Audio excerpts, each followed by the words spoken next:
ગાંધીનગર ખાતે state emergency operation સેન્ટરમાં બેઠકનો ધમધમાટ શરૂ થઈ ગયો છે અને આ ઇમરજન્સી બેઠકનું કારણ અરબી સમુદ્રમાં સર્જાયેલું લો પ્રેશર છે કે જેના પગલે રાજ્યમાં અણધારી આફત આવી શકે છે।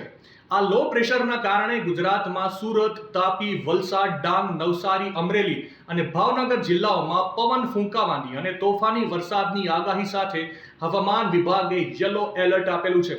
હું તમને જણાવી દઉં કે હવામાન વિભાગ આ યલો એલર્ટ ત્યારે આપે છે જ્યારે હવામાન અતિશય ખરાબ થવાની કે પછી ભારેથી અતિ ભારે વરસાદ થવાની સંભાવના રહેતી હોય છે।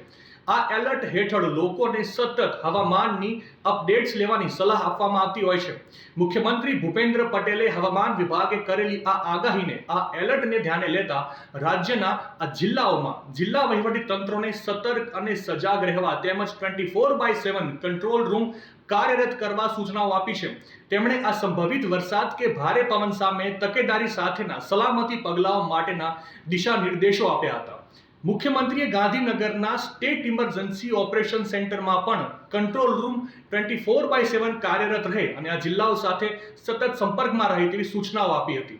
આ તોફાની વરસાદમાં લોકોના ઘરના છાપરા અને નળિયા જો ઉડતા જોવા મળે તો કોઈ નવાઈની વાત નહીં રહે।